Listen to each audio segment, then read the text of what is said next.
Hello everyone, welcome back to my channel Akshvadi vlogs. I hope आप सब अच्छे होंगे और मैं भी बहुत अच्छी हूँ।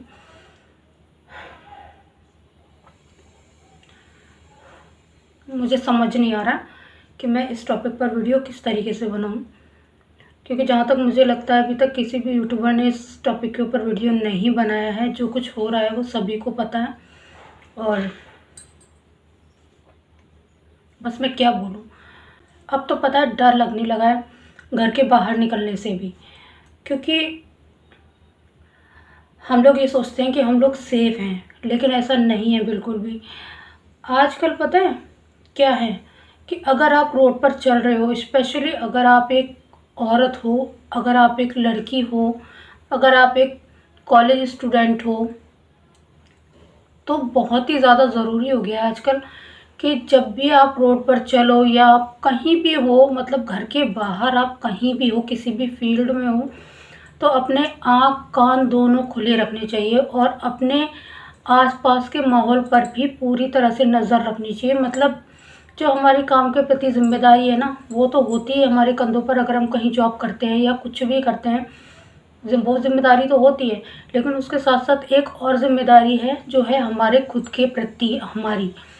क्योंकि जब घर में पेरेंट्स होते हैं, घर में पेरेंट्स हमें प्रोटेक्ट करते हैं हर चीज़ से, और जहाँ तक हो सकता है वो घर के बाहर भी प्रोटेक्ट करने की कोशिश करते हैं। लेकिन अगर किसी लड़की को आगे बढ़ना है, लाइफ में कुछ करना है, वो कुछ करना चाहती है, कुछ बनना चाहती है, तो पेरेंट्स भी कब तक उसके साथ रहेंगे। उसको कहीं ना कहीं से तो शुरुआत करनी होगी, अकेले जाने की, अकेले रहने की, अकेले ड्यूटी ज्वाइन करने की। और कुछ फील्ड ऐसी होती है जहाँ पे नाइट ड्यूटी, नाइट शिफ्ट लगती है लड़कियों की। मैं ये नहीं कह रही हूँ कि वो गलत होती है, गलत कुछ भी नहीं है। अगर हम अपने नज़रिए से देखें तो गलत कुछ भी नहीं है। गलत है उन लोगों की सोच, उन लोगों का नज़रिया जो कि लड़की को सिर्फ महज एक सामान, एक संभोग की वस्तु समझते हैं। ठीक है, उनको ये नहीं दिखाई देता कि ये एक इंसान है, जीती जागती इंसान है, जिसको पेन होता है। ठीक है, जिसके माँ बाप हैं, जिन्होंने उसको पाला पोसा, इतना बड़ा किया, लेकिन उन लोगों को ये कुछ नहीं दिखाई देता, क्योंकि वो इस कदर हवस में अंधे हो चुके होते हैं ना। मैं 2-3 दिन से सोच रही हूँ ये वीडियो बनाने को, ठीक है, लेकिन मेरी हिम्मत ही नहीं हो रही थी कि मैं इस टॉपिक पर किस तरीके से बात करूँ, क्योंकि मैं खुद एक औरत हूँ, मेरी खुद की एक बेटी है। ठीक है, तो यार डर लगता है, डर लगता है अपने बच्चों को घर से बाहर भेजने के लिए। ठीक है, मेरी भी बेटी है, मुझे भी एक अंदर से डर खाया जाता है। मतलब क्या हम लोग सुरक्षित हैं? हम अपने बच्चों को घर में नहीं बंद कर सकते, उनको बाहर जाना है, उनको कुछ करना है। मतलब किसी के साथ कुछ भी हो जाता है तो लोग बोलते हैं अरे उस लड़की की गलती होगी, उसने कुछ ऐसे कपड़े पहने होंगे जिससे कि लड़कों की नीयत खराब हो गई।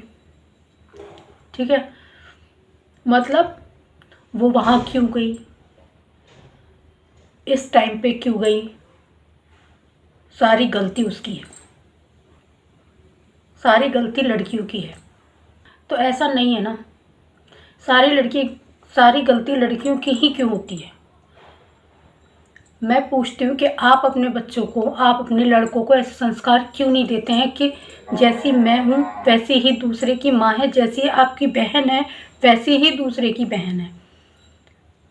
अच्छा एक बात बताओ, बहुत से लोग होंगे जिनको समझ आ गया होगा कि मैं किस टॉपिक पर, किसके बारे में बात कर रही हूँ यहाँ पे। तो मैं बात कर रही हूँ जो कोलकाता में एक लेडी डॉक्टर के साथ, एक जूनियर डॉक्टर के साथ जो हादसा हुआ है अभी कुछ दिन पहले। गाइस, इतनी बुरी हालत है उसकी, मतलब सॉरी, इतनी बुरी कंडीशन में उसकी बॉडी मिली कि सुनकर ना एक आत्मा को झंझोड़, मतलब झकझोरने वाला जो फीलिंग है ना, वो होता है। मेरे साथ ऐसा सेकंड टाइम हुआ। फर्स्ट टाइम जब हुआ था, जब दिल्ली में निर्भया कांड हुआ था। सेकंड टाइम अब हुआ है। तो मैं ये पूछना चाहती हूँ, उस डॉक्टर ने क्या कपड़े पहने हुए थे? क्या उसने शॉर्ट्स पहने हुए थे? या मतलब किस तरह से वो अपनी बॉडी को एक्सपोज कर रही थी वहाँ पे उस सेमिनार हॉल में, कि जो उसके साथ इतना भयानक हादसा हो गया। हादसा हादसा नहीं बोल सकते इसको, सोची समझी प्लानिंग थी जो उसके साथ ये हुआ। सोचो उसने कितनी पढ़ाई की, कितना स्ट्रगल किया होगा लाइफ में, जब वो कहाँ से कहाँ तक पहुँची। आज वो एक डॉक्टर बन चुकी थी, लाखों लोगों की जान बचाने वाली एक डॉक्टर बन चुकी थी। डॉक्टर बनना हर किसी के बस की बात नहीं होती। ये पढ़ाई कितनी टफ होती है, कितनी डिफ़िकल्ट होती है, कहाँ से कहाँ बच्चे कैसे पहुँचते हैं, वो करने वाला ही जानता है या उसके पेरेंट्स जानते हैं। लेकिन डॉक्टर बनने के बाद भी, एक रेपुटेटेड डॉक्टर बनने के बाद भी क्या मिला उसे? उसकी सज़ा, उसकी गलती पता है क्या थी? कि वो एक लड़की थी। लड़की को, औरत को समाज में भूखे भेड़ियों की तरह लोग देखते हैं, पर फिर भी गलती लड़की की होती है, क्योंकि वो लड़कों को भड़काती है, वो गलत कपड़े पहनती है, चाहे वो सूट पहनकर सीधे तरीके से जा रही होगी। मैंने बहुत से ऐसी चीज़ें खुद अपनी आँखों से देखी हैं कि लड़कियां सिंपल तरीके से जा रही होती हैं, सिंपल कपड़े पहने होती हैं, लेकिन फिर भी कमेंट करने वाले उन पर कमेंट करते हैं, तंज कसते हैं। ये चीज़ मैंने खुद पर्सनली अपनी आंखों से देखी है, एक बार नहीं कई बार देखी है। मेरी भी एक बेटी है।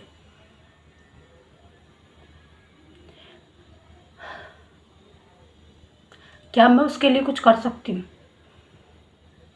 मैं उसको किस तरह से प्रोटेक्ट करूँ बताइए?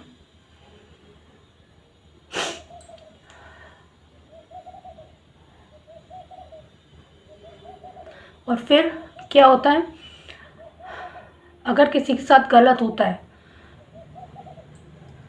तो पुलिस वाले हमेशा उस चीज़ को मिटाने पर लगे हुए होते हैं, क्योंकि वो ये भूल जाते हैं कि उनके घर में भी फैमिली है, उनकी भी बेटी है, उनकी भी वाइफ है, उनकी भी माँ है, उनकी भी बहन है। वो ये चीज़ भूल जाते हैं और अपराधी का साथ देते हैं उस चीज़ को मिटाने में। जिस लड़की के साथ गलत हुआ है उसको इंसाफ नहीं मिलता, सिर्फ इन लोगों की वजह से, क्योंकि ये सारे सबूत मिटा दिए जाते हैं। सोचो, वो लड़की इतनी बुरी कंडीशन में थी, जब उसके बाप ने उसको देखा होगा, उसकी माँ ने उसको देखा होगा, क्या गुजरी होगी।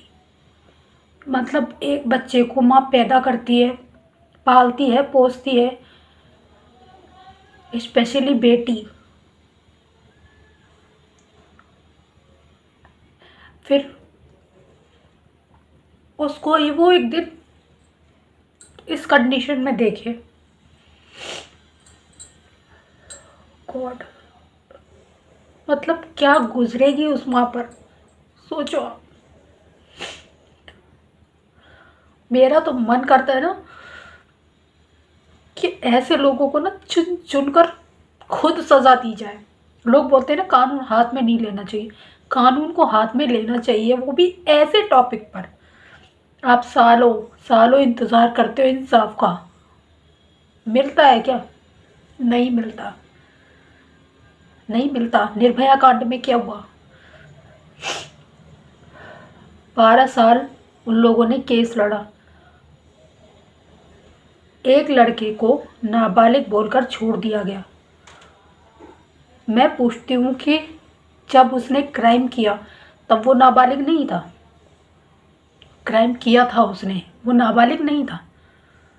फिर सज़ा देने के लिए वो नाबालिग क्यों था, जबकि उसने निर्भया के साथ सबसे ज़्यादा गलत किया था। उस बंदे को छोड़ दिया गया।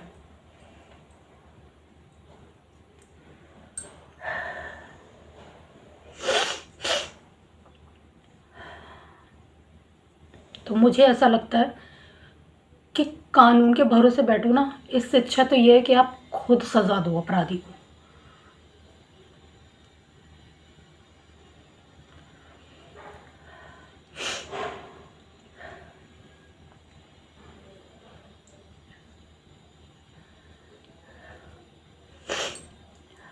अभी जस्ट वो वीडियोस मेरे सामने आ गए, लोग कितना कुछ कर रहे हैं, कैंडल मार्च कर रहे हैं, मतलब जिसको जो लग रहा है वो अपनी तरफ से पूरी कोशिश कर रहा है उस डॉक्टर को इंसाफ दिलाने के लिए। तो बस वो वीडियो देखकर ना मुझसे फिर रहा ही नहीं गया, मेरी आंखें ऐसे भर के आई कि यार क्या गुजर रही होगी उसके माँ बाप पे। एक औरत होने की, एक लड़की होने की इतनी बड़ी सज़ा, जबकि हम ही उन राक्षसों को पैदा करते हैं और वो हमें ही नोच कर खाने की शक्ति रखते हैं। लोग बोलते हैं लड़कियां गलत, लड़कियां गलत न थी, न है, न होंगी। वो राक्षस गलत होते हैं, उनकी परवरिश गलत होती है। जिस कोख से वो जन्म लेते हैं ना, बस नहीं चलता उनका, नहीं वो उस माँ को भी नोच कर खा जाएं, क्योंकि उनकी नज़रें, उनकी नीयत इतनी गंदी होती है कि उनको हर औरत एक समान नज़र आती है, जिसको वो नोच कर जब चाहे तब खा सकते हैं। ऐसे लोगों को सज़ा कानून से नहीं देनी चाहिए, जनता के हवाले कर देना चाहिए। जनता देगी उनको सज़ा ऑन द स्पॉट। फिर 12 साल नहीं लगेंगे इंसाफ के लिए। किसी ऐसी बेटी के माँ बाप को 12 साल कोर्ट के चक्कर नहीं काटने पड़ेंगे, उनकी बेटी के साथ गलत हुआ है। जनता के हवाले कर दो ऐसे लोगों को, फिर देखो मिनटों में इंसाफ होता है, मिनटों में। 12 साल का इंतज़ार नहीं करना पड़ेगा।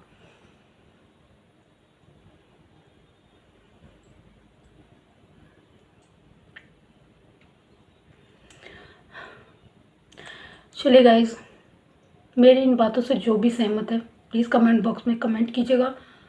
वीडियो को ज़्यादा से ज़्यादा शेयर कीजिएगा, ताकि ये बात हर कोई जान सके कि एक माँ कितनी तकलीफ़ में आ सकती है ये सोचकर कि दूसरी बेटी के साथ कितना गलत हुआ है।